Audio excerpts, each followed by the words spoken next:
Dear students, आज हम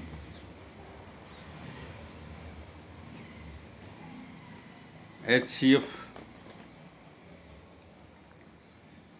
और LCM के बारे में डिस्कस करेंगे।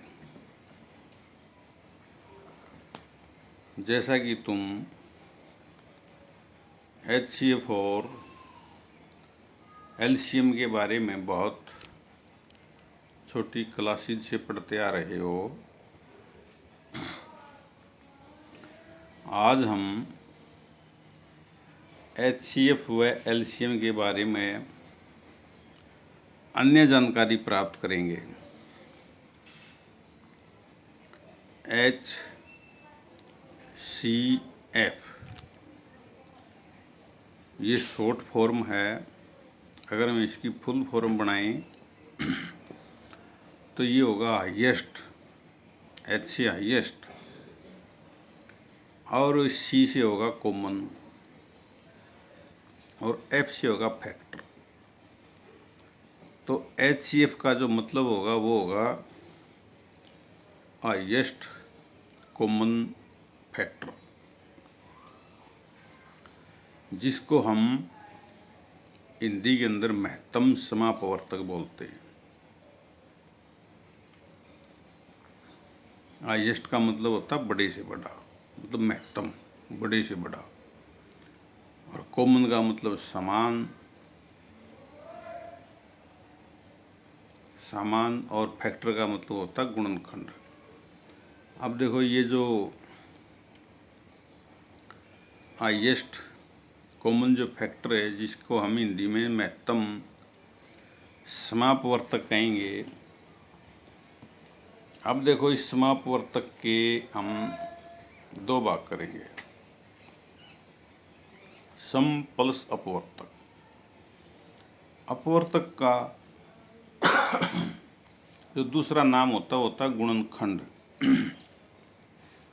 जैसे मान लीजिए दो संख्याएं 5 और 30 हैं। जब हम इस 30 को 5 से भाग करें तो 5 छिके 30। तो ये जो 5 है, ये इस 30 को पूरा पूरा भाग करता है। तो ये 5 जो है, ये इस 30 का अपवर्तक कहलाएगा, मतलब गुणनखंड कहलाएगा। अब हम गुणनखंड, अब इस 30 का सिर्फ ये 5 ही नहीं होगा, 30 को जितनी भी संख्याएं भाग करेंगी वो सभी संख्याएं 30 के अपवर्तक कहलाएंगी। जैसे इसको 1 भाग करता है, 30 को 2 करता है, 3 करता है, 5 करेगा, 6 भी भाग करेगा 30 को, 10 भी करेगा, 15 भी करेगा, और ये 30 खुद को भी भाग करेगा।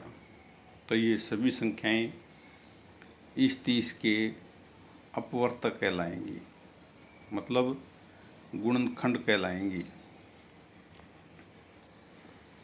अब मान लीजिए एक और संख्या है 36। हम यदि इस 36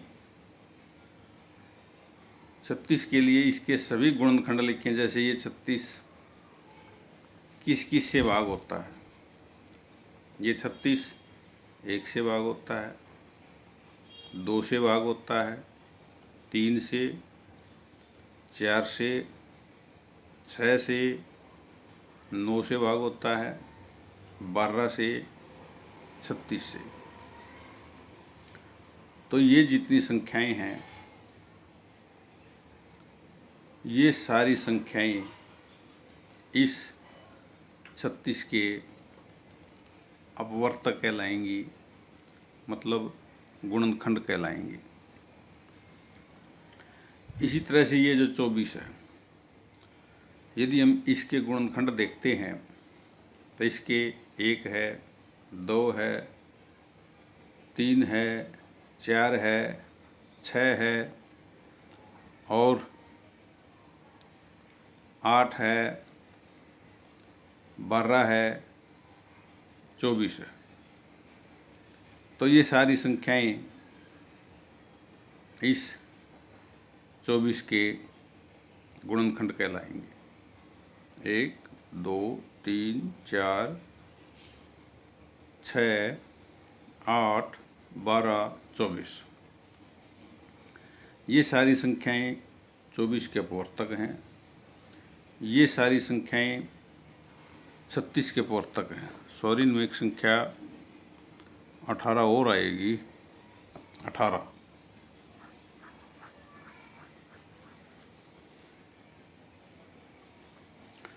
तो ये समापवर्तक हैं, समान अपवर्तक हैं।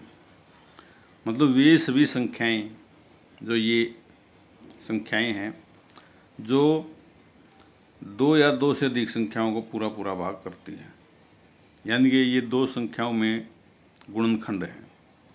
ये सभी संख्याएं ध्यान से देखिए 36 के भी गुणनखंड हैं और ये सभी संख्याएं 24 के भी गुणनखंड हैं।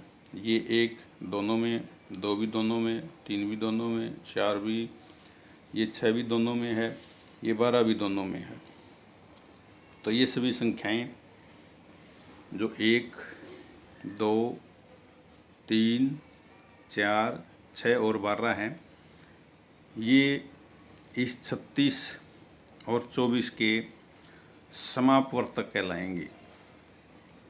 और इनमें जो सबसे बड़ा होगा, इनमें सबसे बड़ा 12 है, तो वो महत्तम समापवर्तक, यानी कि वो समापवर्तक जो सबसे बड़ा, उस समापवर्तक को हम महत्तम समापवर्तक कहते हैं।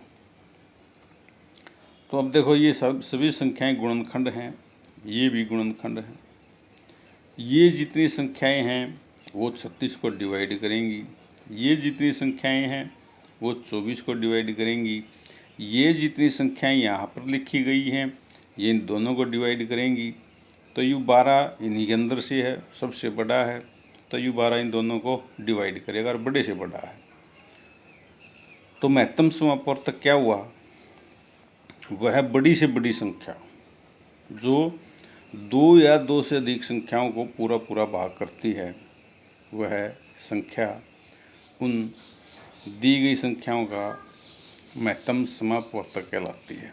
तो इस परिभाषा को फिर देखिए, वह बड़ी से बड़ी संख्या जो 2 या 2 से अधिक संख्याओं को पूरा पूरा भाग करती है, वह दी गई संख्याओं का महत्तम समापवर्तक कहलाती है।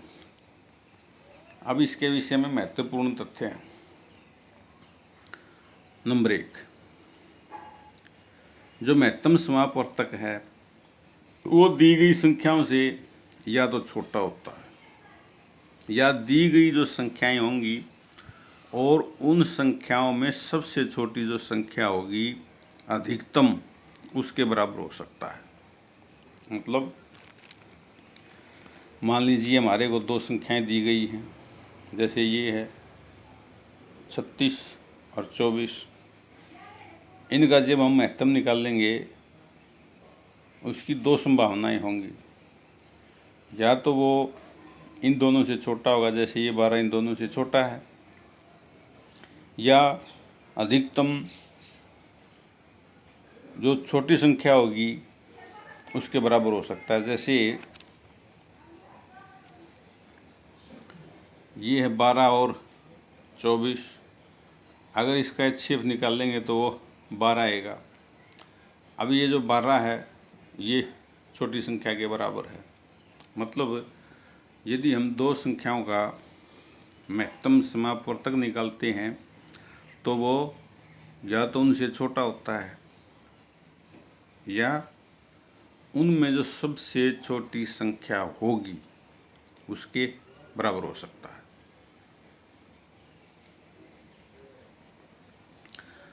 अब 2 संख्याओं का जो महत्तम समापवर्तक होता है, यदि उन संख्याओं को हम जोड़ दें, उनको घटा दें या उनकी गुणा कर दें, तो वो जो भी आएगा उनके योग को भी भाग करेगा महत्तम, उनके गुणनफल को भी भाग करेगा, उनके अंतर को भी भाग करता है। जैसे ये 36 यहाँ देखना और ये 24, इसका महत्तम समापवर्तक है 12। यदि हम इन दोनों संख्याओं को जोड़ें, जैसे 36 और 24 60, तो इनका जो जोड़ आएगा वो भी 12 से भाग होगा। इनकी यदि हम गुणा करें वो भी 12 से भाग होगी। इनका हम डिफरेंस करें वो भी 12 से भाग होगा। तो जो महत्तम समापवर्तक होगा वो संख्याओं के, चाहे वो संख्या 2 हो 3 हो, कितनी भी क्यों नहीं हो, उनके योग को, उनके गुणनफल को और उनके अंतर को विभाजित करेगा। अब देखिए 36 के ये गुणनखंड हैं, 1 2 3 4 6 9 12 18 और 36। तो इनको हम गिन सकते हैं। तो किसी भी संख्या के अपवर्तकों अर्थात गुणनखंडों की जो संख्या होती है वो फाइनाइट होती है, यानी कि हम किसी भी संख्या के अपवर्तकों को गिन सकते हैं, सभी को जान सकते हैं। और नंबर 4 पॉइंट, जो महत्तम समापवर्तक है उसको ज्ञात करने की हम खासकर 3 विधियों से हम जानते हैं, उसको ज्ञात कर सकते हैं महत्तम को। भाग विधि, अभाज्य गुणनखंड विधि, और एक पहले हम कर चुके हैं यूक्लिड विभाजन एल्गोरिथम। तो यहाँ ये भी ध्यान रखिए, जो यूक्लिड विभाजन एल्गोरिथम है इसका जो इस्तेमाल करते हैं हम, वो 2 या 2 से अधिक संख्याओं के HCF निकालने के लिए करते हैं।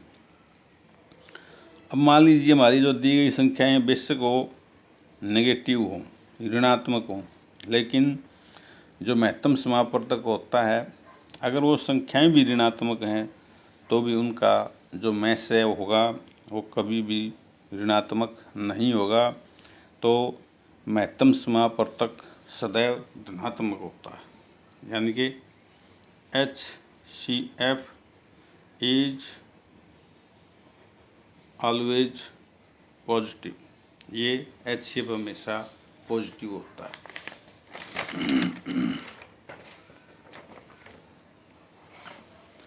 अब हमने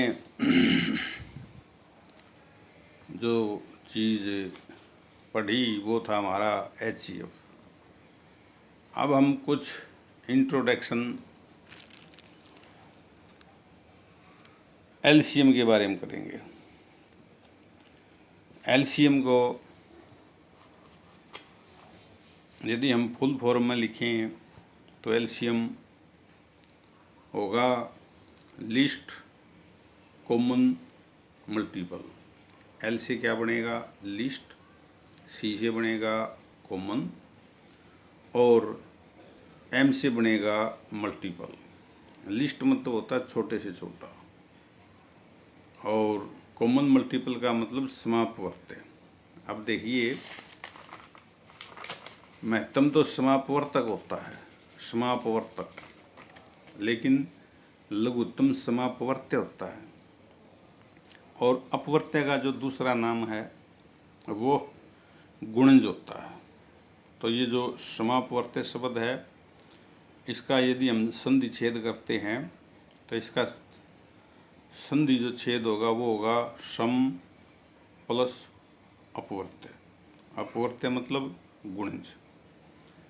अब देखिए उदाहरण के तौर पर ये 18 है, ये 18 की टेबल है। ये जितने भी नंबर हैं ये सारे के सारे इस 18 के अपवर्त्य हैं, गुणज हैं।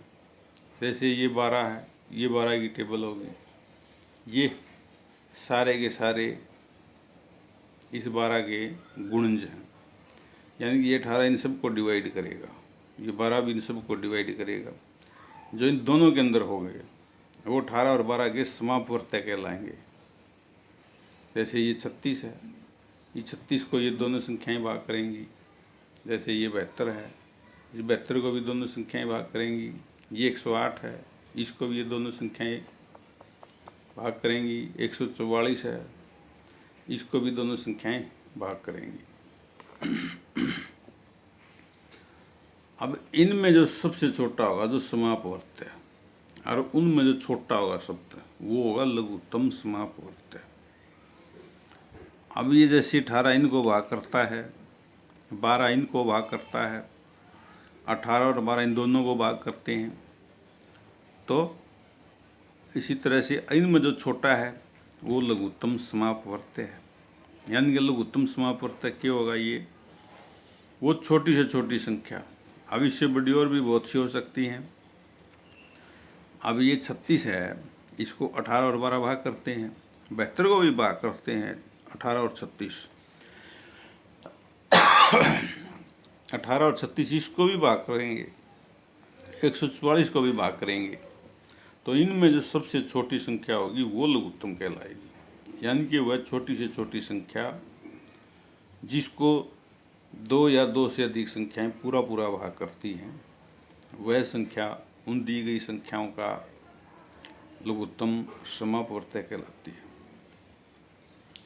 जैसे HCF से संबंधित कुछ तथ्य थे जो हमने देखे थे। देखना ये कि भाई जो HCF होता है वो या तो संख्याओं के जो छोटी संख्या उसके बराबर होगा या दी गई संख्याओं से छोटा होता है। और दी गई संख्याओं का जो महत्तम है वो उनके योग, गुणनफल और अंतर को भी भाग करता है।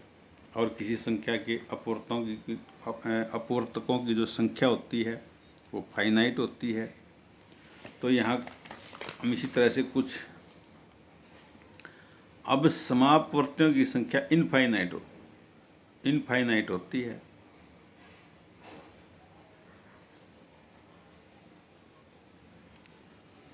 जैसे ये है, ये 18 की टेबल होगी, ये देखना ये कितने होंगे, ये अनंत होंगे। यानी कि इसके अपवर्तियों की संख्या किसी भी संख्या के लिए उसके अपवर्तियों की संख्या इनफाइनाइट होती है। किसी भी संख्या के अपवर्त्य अर्थात गुणजों की जो संख्या होगी वो इनफाइनाइट होगी।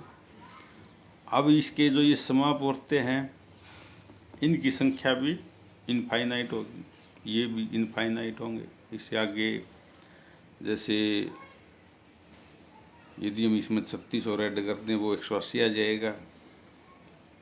ये 36 के डिफरेंस से चलेंगे क्योंकि इनका जो LCM है वो 36 है।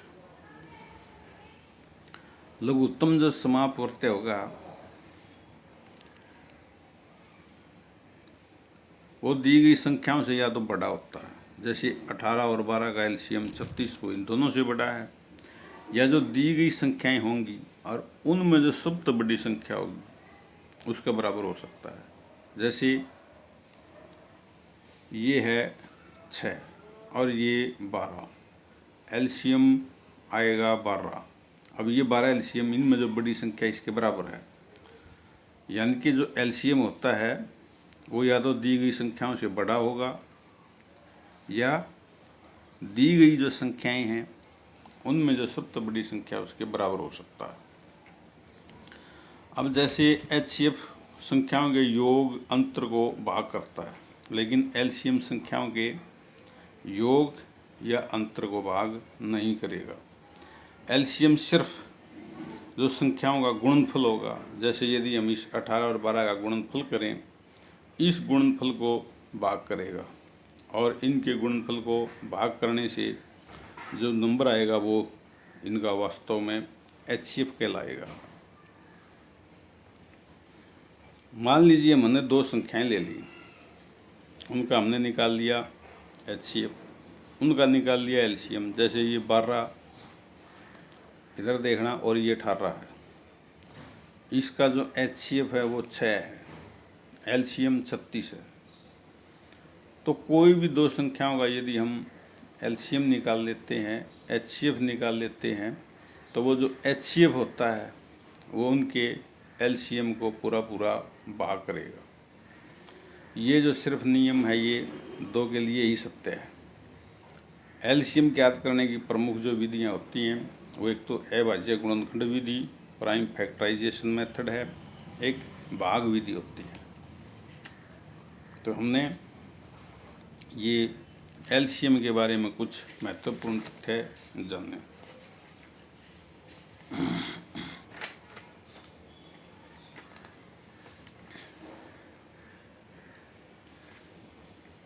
अब जैसे हमने 2 संख्या ली थी 12 और 18। 12 और 18 का HCF 6 आएगा, ये ऐसे, और इनका जो LCM आएगा वो ये आएगा। अगर हम इनके HCF और LCM की गुणा करें, HCF 6 है, LCM 36 है, ये गुणा 2 से 16, और इन दोनों संख्याओं को भी गुणा कर दें 12 और 18 को, तो ये भी 2 से 16। तो यानी कि इन 2 संख्याओं का जो गुणनफल होगा वो उनके HCF और LCM के गुणनफल के बराबर होता है। तो ये जो नियम है कि वही 2 संख्याओं का जो गुणनफल है वो उनके HCF और LCM के गुणनफल के बराबर होगा, ये नियम सिर्फ 2 ही संख्याओं के लिए सत्य होता है। यदि संख्याएं 2 से अधिक हैं तो फिर ये जो नियम है ये लागू नहीं होगा। यानी कि अगर संख्याएं 2 से अधिक हैं और यदि हम उन संख्याओं का निकाल लें HCF और उनका निकाल लें LCM, और HCF और LCM की करें गुणा और उन संख्याओं की भी गुणा कर दें, तो उन संख्याओं का जो गुणनफल आएगा वो उनके HCF और LCM के गुणनफल के बराबर नहीं होगा।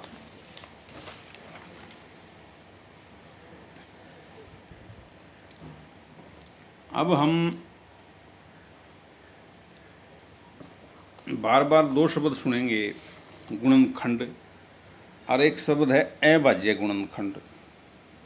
तो देखिए, किसी भी संख्या का मतलब गुणनखंड क्या है और अभाज्य गुणनखंड क्या है। गुणनखंड तो वो है जो उसको भाग कर दे। जैसे इस 30 को ये सारी संख्याएं भाग कर रही हैं, 1 2 3 5 6 10 15 30, ये सारी संख्याएं इस 30 के गुणनखंड हैं। अब इनमें जो अभाज्य संख्याएं हैं, जैसे 2 है और ये 3 है और ये 5 है, तो 2 3 5 जो होंगे वो अभाज्य गुणनखंड कहलाएंगे। यानी कि वो गुणनखंड जो अभाज्य हैं। तो गुणनखंड तो सिर्फ वो जो भाग कर दे, वो तो गुणनखंड, चाहे वो सम हो चाहे विषम हो, चाहे वो संख्या भाज्य हो चाहे अभाज्य हो, भाग कर दे बस, तो वो तो संख्या कहलाएगी गुणनखंड। और अभाज्य गुणनखंड क्या होगा? अभाज्य गुणनखंड वह होगा जो अभाज्य हो, यानी अगर वो भाग भी करे, गुणनखंड है तो भाग करेगा। तो अभाज्य गुणनखंड वो अभाज्य संख्याएं जो किसी संख्या को पूरा पूरा भाग करती हैं। अब देखिए, हम कुछ बिंदु हैं इनके ऊपर विचार करेंगे। क्या हम किसी भी संख्या के सभी गुणनखंड बता सकते हैं? जैसे ये 30 है, इसके सारे गुणनखंड 1 2 3 5 6 10 15 30 यानी कि 8 हैं। अगर मान लीजिए एक बहुत बड़ी संख्या हो, जैसे 1200 है, क्या हम बता सकते हैं इस 1200 के कुल गुणनखंड कितने होंगे? क्या कोई ऐसा तरीका है कि वो जितने भी गुणनखंड होंगे, जैसे ये हैं इसके 30 के, इनका हम योग बता दें, इन सारे का योग कितना होगा? इसके अभाज्य गुणनखंड कितने होंगे? जैसे इसमें 3 हैं। इसमें विषम गुणनखंड कितने होंगे? जैसे इसमें विषम गुणनखंड 1 2 3 4 हैं। इसमें सम गुणनखंड कितने हैं और सभी गुणनखंडों का गुणनफल कितना होगा? तो देखिए, इस बात को समझने के लिए हम संख्या लेते हैं 80। इस 80 को हम डिवाइड करेंगे, जैसे 1 से 2 से 4 से, ये 5 से भी भाग होगी, 8 से 10 से 16 20 40 80, तो कुल इसके गुणनखंड हो गए 10। अब देखिए ये 80 के बनाए अभाज्य गुणनखंड, ये है इस 80 के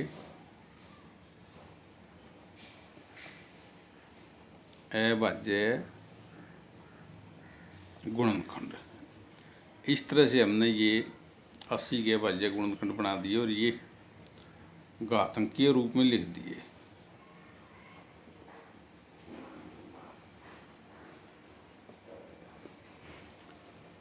अब हम पहले ये बताएं भाई इसके अभाज्य गुणनखंड कितने हैं, अभाज्य वो संख्याएं। अब अभाज्य गुणनखंड तो यहाँ से गिन सकते हैं, 1 2 3 4 5, तो इसके अभाज्य गुणनखंड 5 है। या हम जो ये अभाज्य नंबर आएंगे, ध्यान से सुनना ये बात, जो अभाज्य नंबर आएंगे अगर हम इनकी जो ये घात है, जैसे 4 + 1 5, इसको जोड़ दें तो इसके अभाज्य गुणनखंडों की संख्या होगी 5। मतलब 1 2 3 4 5, 5 इसके अभाज्य गुणनखंड है। तो सीधी सी बात तो ये, इस तरह से जब हम करेंगे किसी भी संख्या के लिए, वो जितने भी नंबर आएंगे वो सारे क्या होंगे, अभाज्य। उनको हम गिन लेंगे, भाई इतने नंबर हैं, तो वो अभाज्य गुणनखंडों की संख्या हो जाएगी। यदि हम घातांकीय रूप में ऐसे लिखें तो इन घातों को यदि हम जोड़ दें, जो ये अभाज्य संख्याओं की घात है, इसको यदि हम जोड़ देते हैं तो ये हो जाएगी अभाज्य गुणनखंडों की संख्या। इसके कुल गुणनखंडों की संख्या देखना, इस 80 के कुल गुणनखंड कितने हैं, ये 10। अब इसमें भाज्य अभाज्य सभी आ जाएंगे, तो कुल गुणनखंडों की संख्या जब ज्ञात करनी हो, जो ये पावर आएंगी अभाज्य संख्याओं की, इसमें 1 जोड़ेंगे, 4 + 1 इंटू 1 + 1 4 2 5 और 1 + 1 2, तो इसके कुल गुणनखंड हो गए 10। तो हम किसी भी संख्या के इस तरह से कुल गुणनखंडों की संख्या भी ज्ञात कर सकते हैं। वो जो कुल गुणनखंड होंगे वो ये होंगे उस संख्या के लिए, यानी कि इसके इतने गुणनखंड होंगे। जो अभाज्य नंबर आएंगे उनकी घातों में +1 करके गुणा कर देनी है। विषम गुणनखंडों की संख्या, अब विषम गुणनखंडों की संख्या जैसे 2 है, सम है, ये नहीं लेनी। तो विषम गुणनखंडों की संख्या निकालने के लिए विषम संख्याएं देखेंगे। जैसे विषम संख्या 5 है, 5 की घात 1 है, इसमें हम 1 और जोड़ेंगे तो 2, तो इसके विषम गुणनखंड 1 और ये 5, 2 इसके विषम गुणनखंड हो गए। मान लीजिए इसके यहाँ गुणा में एक और विषम संख्या होती है, जैसे 7 की पावर 3 होती है, तो उस 3 में हम क्या करते, उस 3 में 1 जोड़ के यहाँ गुणा कर देते। सम गुणनखंडों की संख्या, अब इसके कुल गुणनखंड 10 हैं, 2 इसके विषम हो गए, तो सम गुणनखंडों की संख्या 10 - 2, ये घटा देंगे विषम गुणनखंडों की संख्या को, 8 बच गई। अब हम ये जानना चाहते हैं भाई इसके इन सभी गुणनखंडों का योग कितना आएगा। तो हम इसके जो अभाज्य गुणनखंड है ये पावर 4 है, तो हम इसकी 0 से स्टार्टिंग करते हैं। 2 की 0 1, फिर 2 की 1, 2 की 2, 2 की 3, 2 की 4, 2 की 4 16, 2 की 3 8, 2 की 2 4 हो गए, 2 का पावर 1 है तो 2, 2 की 0 1। अगला गुणनखंड है ये 5 की 1, 5 की 0, 5 की 1, 5 की 0 1, 5 की 1 5 6, तो इसका जो जोड़ आएगा ये 31 और ये 6। यदि इनकी हम गुणा कर देते हैं तो इसके इन सभी गुणनखंडों का ये जोड़ हो जाएगा। यदि हम ये जानना चाहते हैं भाई इनका गुणनफल कितना आएगा, ये तो योग है, तो गुणनफल क्या होगा, वो नंबर लोगे, जैसे ये 80 है और इसका जो ये योग आया है 186 को 2 से डिवाइड कर दो तो ये 80 की पावर 93, तो इसके सभी गुणनखंडों का ये गुणनफल आ जाएगा। तो आशा है कि आप समझे होगे इस बात को। यदि फिर भी इसमें कोई ऐसी बात है जो समझ में नहीं आई तो आप इसको ध्यान से देखिए वीडियो को, और अधिक जानकारी के लिए आप YouTube चैनल p.v.v.math classes, ये कैपिटल अक्षर हैं सभी, ये आप YouTube पर चैनल सर्च कर लें और वहाँ से ये पढ़ें ध्यान से। ये चौथा लेक्चर है। धन्यवाद।